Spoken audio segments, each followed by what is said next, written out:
예수님이 종교를 만드셨나요? 사실 예수님은 하나님을 믿고 하나님의 아들이었지 예수님이 기독교를 만든 건 아닙니다. 예수님을 믿는 사도들이, 제자들이 종교 단체를 만들고 교리를 만들고 체계를 만든 것이 기독교가 된 것이 예수님이 기독교인은 아닙니다. 그렇기 때문에 기독교가 예수님의 모든 내용을 대표하고 있다라고 생각하지 말고 우리가 정말 예수님이 원하시는 것이 무엇인가를 다시금 생각해보는 차원에서 이 강의를 들어주시면 좋을 것 같습니다. 이제 참부모로 온 2강 하늘 부모님에 대한 강의를 진행할까 합니다. 이제 이 강에서는 왜 우리가 하나님이라는 말 대신에 하늘 부모님이라고 이름을 쓰는지 함께 보도록 하겠습니다. 우리가 말하는 하나님은 모든 존재의 궁극적인 원인, 근원적인 부모이신 분입니다. 이 하나님을 하늘 부모님이라고 부르는 데는 분명한 이유가 있습니다. 참 어머님께서는 2013년 1월 7일 기원절 선포하시기 일주일 전에 말씀을 하십니다. 이제는 명칭을 바꿔야 합니다. 기도를 할 때에는 하나님을 하늘 부모님으로 바꿉니다. Heavenly Parent입니다.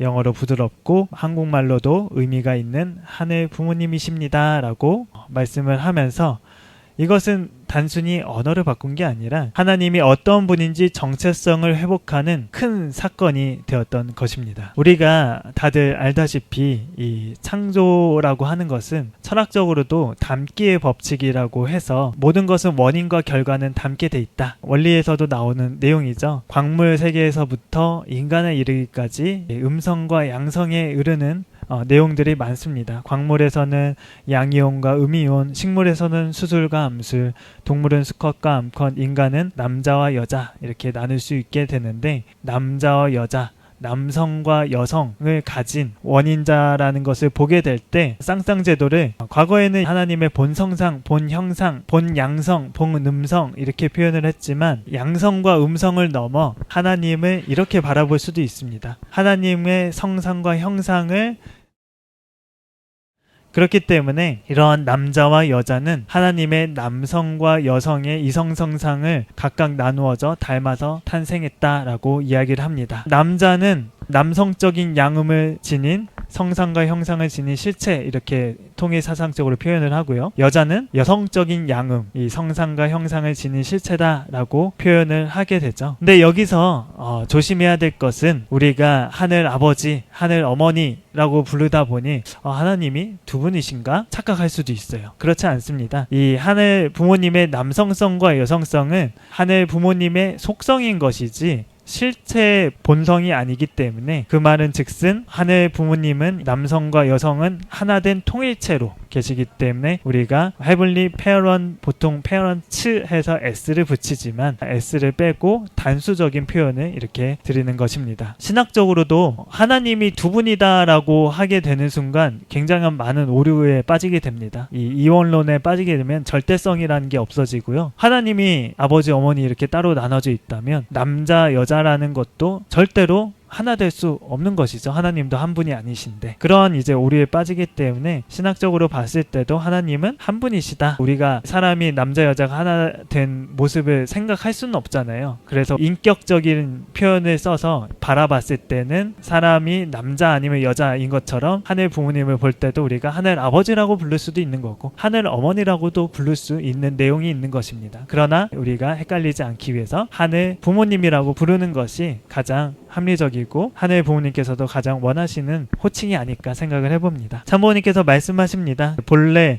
부모는 본연의 하나님의 자리를 대표하고 여기서 남편과 아내는 서로 다른 한쪽의 하나님이 됩니다. 남편과 아내를 하나님의 반쪽이라고 말씀하셨습니다. 서로에게 필요하도록 창조된 것이죠. 하늘 아버지와 하늘 어머니는 하늘 부모님 안에서 서로 상호 보완적이고 횡적이고 수평적이고 상보적인 조화의 관계를 이루고 있습니다. 남자와 여자도 횡적이고 수평적이고 상호 보완적인 조화의 관계를 이루고 있다. 남자가 하늘이고 여자가 땅이고 물론 이제 비유적으로 그렇게 표현을 할 수 있지만 한국에서 과거에는 남자 중심을 한 문화가 있어가지고 남자가 높고 여자가 낮고 그래서 주종의 관계처럼 표현할 때도 있는데 하늘 부모님의 본성을 보게 되면 그렇지 않다. 하늘 부모님 안에서도 이 남성성과 여성성이 서로 평등하고 상호 보완적인 관계를 가진 것처럼 참된 남자와 참된 여자는 서로 수평적이고 상호 보완적이다. 여기서 남녀 평등의 기조가 처음으로 시작하는 것 같아요. 참 어머님께서도 말씀 주시기를 참 부모는 동등이야 라고 말씀을 주시기도 했던 것입니다. 하나님의 창조의 동기는 심정이고 사랑이라고 얘기를 하죠. 그래서 이 사랑은 상대를 동반하고 필연적인 창조를 하기 때문에 결국에 하나님을 닮기 위해서는 남자 여자가 서로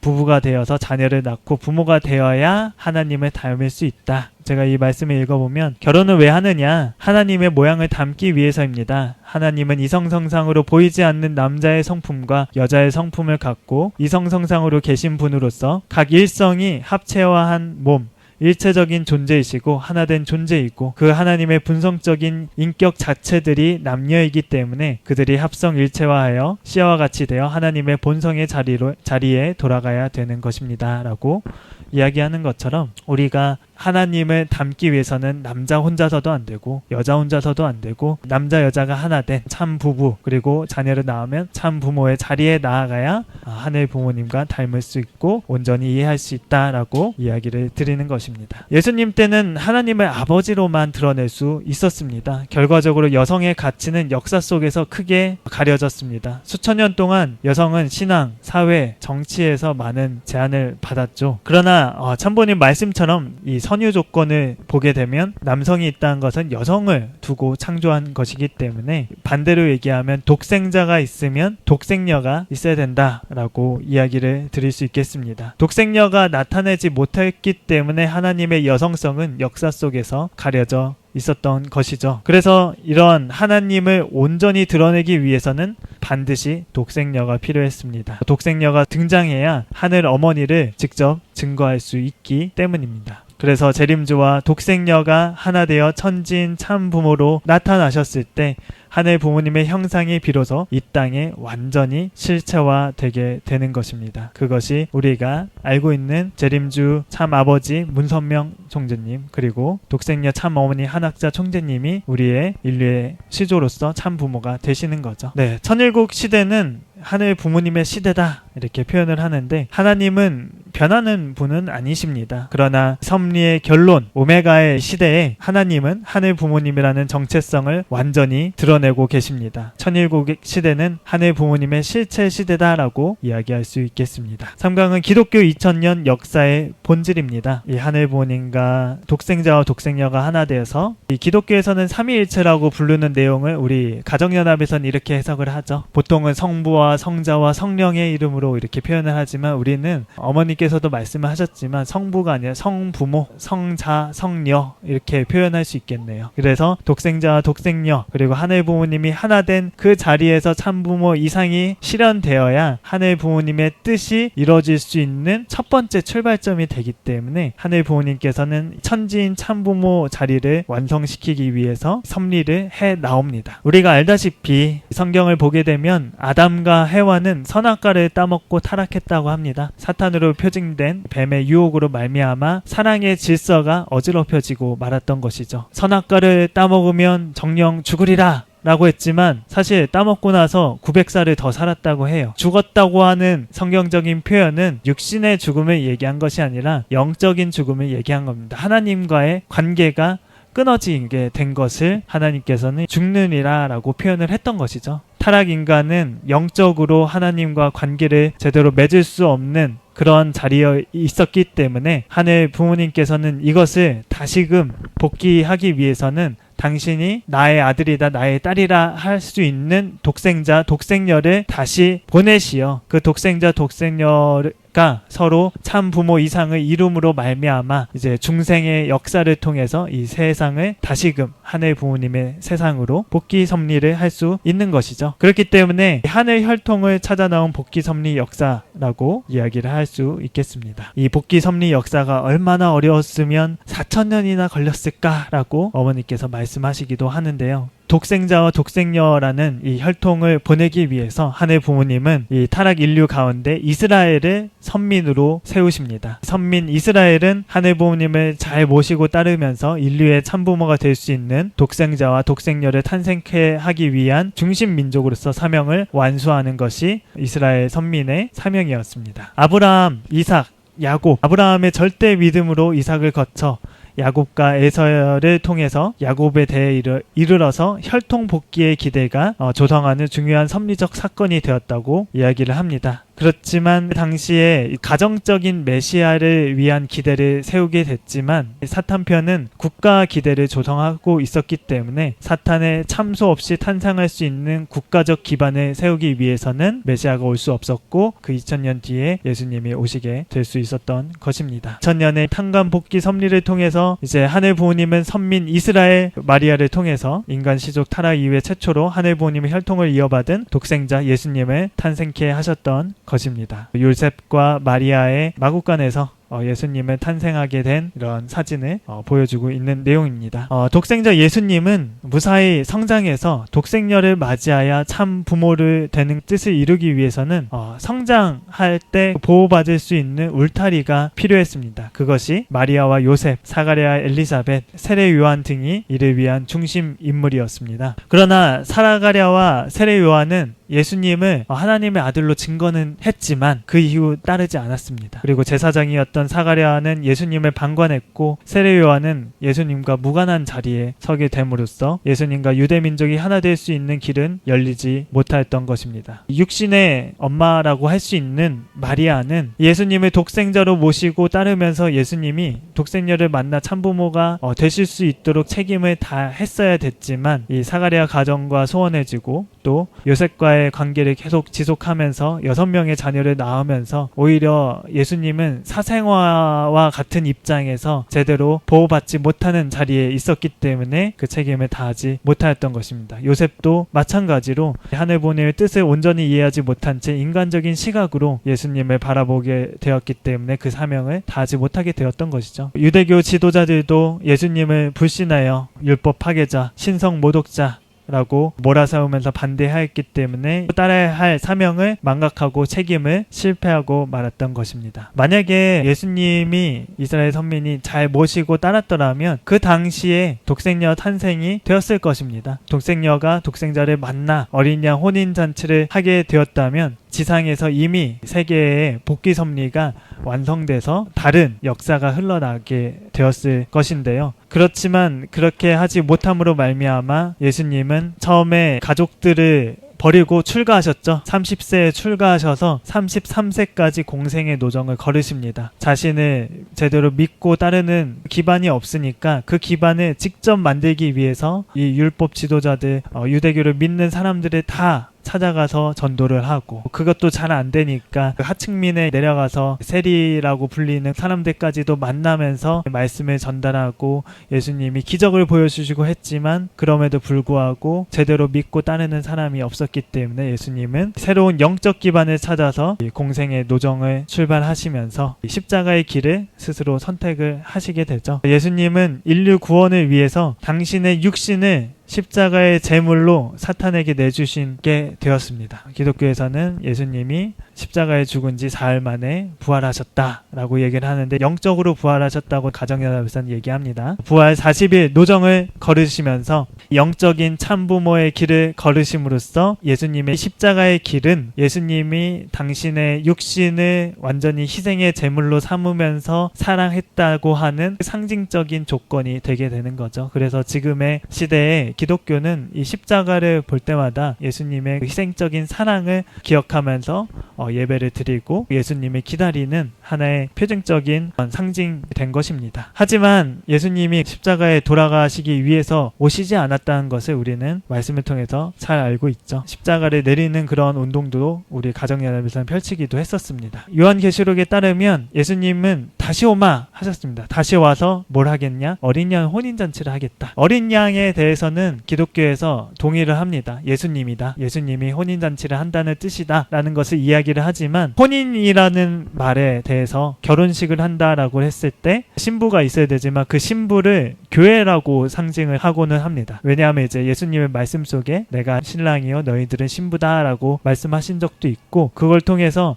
예수님이 결혼해야 된다고 하는 개념을 전혀 이제 기독교 사람들은 생각하지 않습니다. 그렇기 때문에 그 어린 양 혼인잔치에 대해서 얘기를 할 때 독생녀의 개념을 전혀 생각해 볼 수 없는데, 예수님의 그 어린 양 혼인잔치라고 하는 것은 독생녀를 만나서 성혼하셔서 참 부모 이상을 만드는 것이 예수님의 소원 중에 소원이요. 우리 인류가 알지 못하지만 인류의 참부모가 오시는 것이 소원 중에 소원이었고, 하늘 부모님의 소원이었던 것입니다. 예수님의 재림에서 뭐 할 거냐? 재림에서 다시 말씀만 하고 가는 게 아니라 실체를 이루고 가야죠. 그러니까 참부모가 되고자 하는 것이 재림의 목적이다라는 것을 이 참부모를 통해서 말씀을 드립니다. 기독교의 사명은 예수님을 믿는 종교라면 예수님이 원하시는 뜻을 이룰 수 있게, 예수님의 꿈을 이뤄드릴 수 있게 노력해야 되겠죠. 그렇기 때문에 장차 오실 이 재림 메시아와 독생녀를 맞아서 이 어린 양 혼인잔치를 성혼을 하실 수 있도록 준비하는 것이 기독교의 사명이다 말씀을 드릴 수 있겠습니다. 기독교는요, 예수님의 부활로부터 50일째 오순절이라고 부르죠. 마가의 다락방에서 성령을 체험하게 되면서 성령이 강림하게 되었을 때 성령이 충만하게 된 제자들이 감동을 받아서 예수님의 말씀을 전파하고 나아간 것이 기독교의 첫 시작이게 됩니다. 초도 기독교인들은 많은 핍박과 어려움을 박해를 받았지만 그것을 굴하지 않고 신앙을 지켜나왔으며 오히려 기독교가 폭발적으로 성장하는 계기가 되었던 것입니다. 그렇게 기독교가 약 400년 뒤에 로마 황제에 의해서 아예 국교가 되면서 유럽에서 엄청나게 기독교가 왕성하게 되고, 더 나아가 대항해 시대에는 이 전 세계적으로 전파하면서 유럽과 근동을 벗어나 기독교는 세계적인 종교가 되는 때가 되었습니다. 중세 이 기독교, 가톨릭교라고 표현을 하는데요. 지금의 천주교죠. 이 천주교가 말씀과 성령을 갈구하는 신도들을 제대로 지도하지 못하였고, 이러한 과정에서 기독교의 한계와 타락을 보여주는 돈 주고 사고 파는 성직 매매, 그리고 수도원의 타락,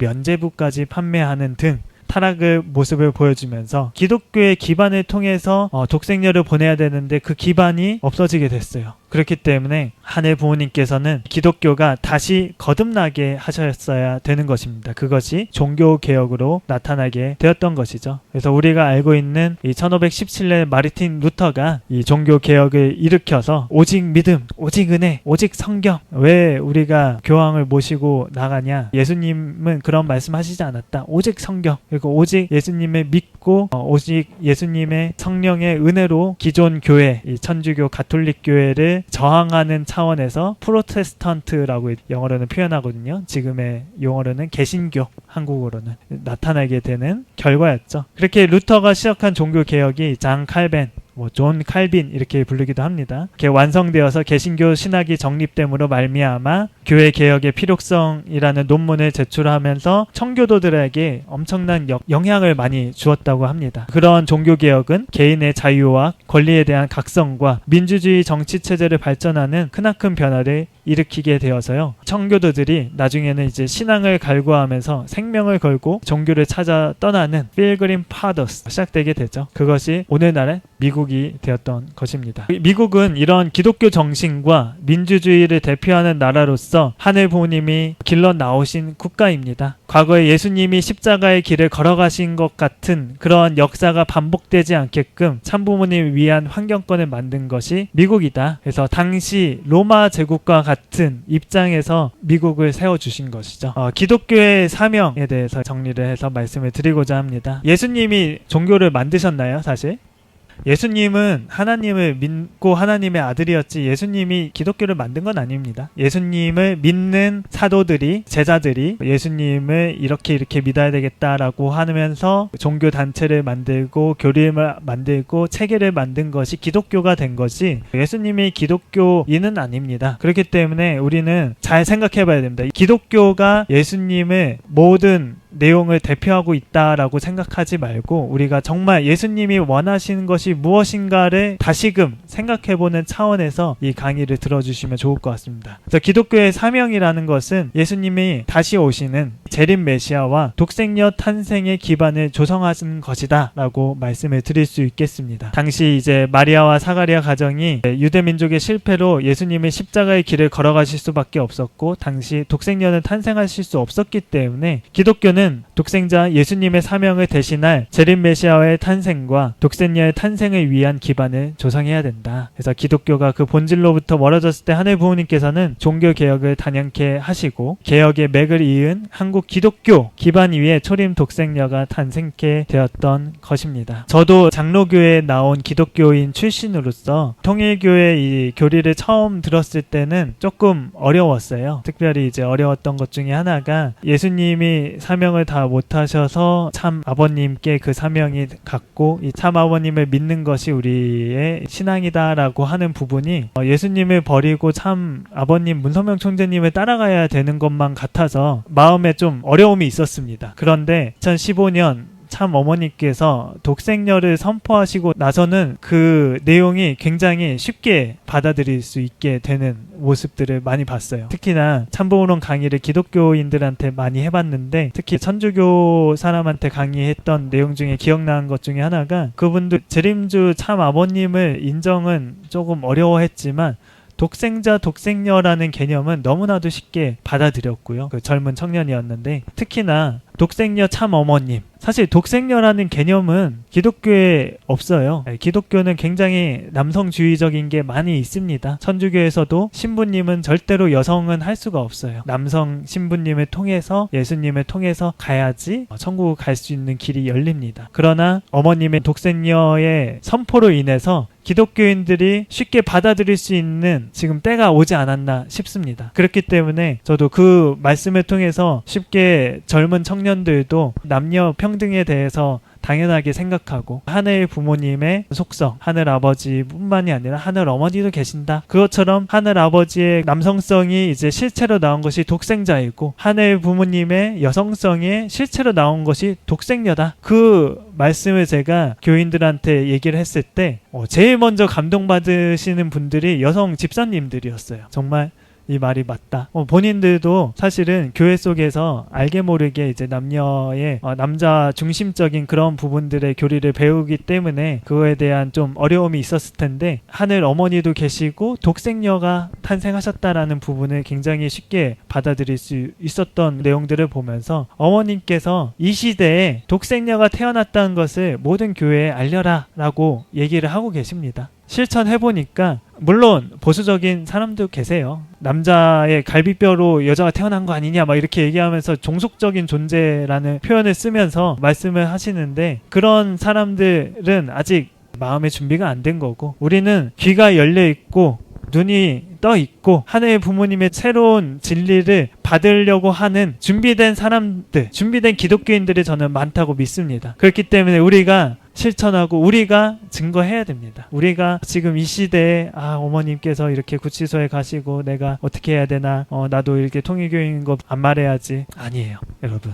그러시면 안 됩니다. 지금 어머님이 있을 수 있는 시간이 얼마 남지 않았습니다. 어머님이 우리와 함께 할 수 있는 시간이 많지 않아요. 그렇기 때문에 지금 계실 때 효도는 정말 부모가 살아계실 때 하는 거지 돌아가시고 나서는 아쉽죠. 어머님을 직접 모실 수 없는 실제로 모실 수 없는 입장에서 우리가 효를 다하는 것은 그런 불효자가 되지 말고 우리 모두가 지금 이 시대 우리가 독생녀 참 어머님을 증거하고 특히 정말 많은 사람들 저도 전도해보려고 이제 말씀을 전달하고 했는데 기독교인들이 그래도 준비된 사람들이다 라고 말씀드리고 싶습니다. 왜냐하면 이제 성경을 중심해서 독생자라는 개념, 하나님이라는 개념을 알고 있으니까 거기에 독생녀라는 개념만 넣으면 돼요. 불교 사람들이나 무종교 사람들 제가 전도해봤을 때는 성경부터 가르쳐야 되고 하나님이 있는지 없는지 얘기해야 되고 되게 좀 오래 걸려요 사실. 근데 기독교인들은 준비돼 있어요. 예수님이 지금 이 시대에 무엇을 바라겠습니까? 참부모님과 함께 지금 이 지상의 독생녀 실체 성령 홀리마더 한 참 어머님이 살아 계신다. 이분과 함께하는 것이 예수님을 모시는 거고 하늘 부모님과 하나 되는 거다 라고 말씀하고 싶지 않을까요? 우리가 그런 예수님의 심정 그리고 참 어머님의 심정 하늘 부모님의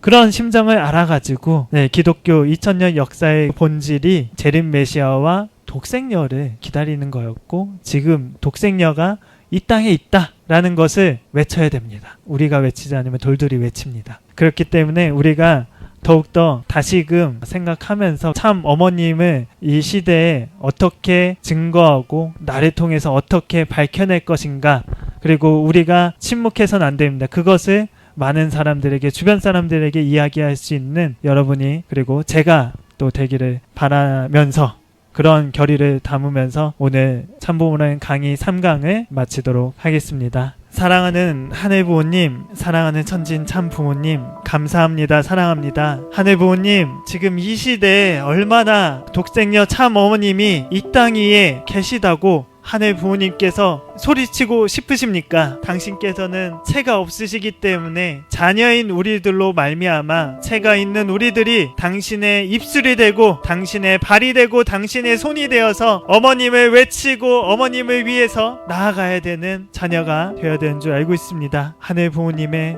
참 부모님의 축복가정 자녀들이 될 수 있게 인도하여 주시옵고 우리가 이 시간 지금 아직도 독생녀를 모르고 무지 상태에 빠져있는 이 기독교인들을 이 땅에 다시금 일깨울 수 있기 위해 우리가 더욱더 한민족 선민 대서사시와 참부모론을 가지고 교육할 수 있는 우리가 될 수 있게 인도해 주시옵소서. 그리하여서 어머님이 하루 속히 빨리 이 구치소에서 나오사 자유로운 몸으로서 나오셔서 우리가 어머님을 모실 수 있고 어머님을 더 크게 사랑할 수 있는 그 기반을 우리 손으로 만들 수 있는 자녀들이 될 수 있게 인도해 주시옵소서. 그런 날을 고대하고 기대하면서 이 자리에서 평화 기도회를 하며 또 참부모론을 공부하고 나아가서 이 세상에 일깨울 수 있는 자녀들이 될 수 있기를 바라옵고 원할 때 모든 말씀 홀리마더 하늘 모신 축복가정 차상원의 이름으로 감사기도 올렸습니다.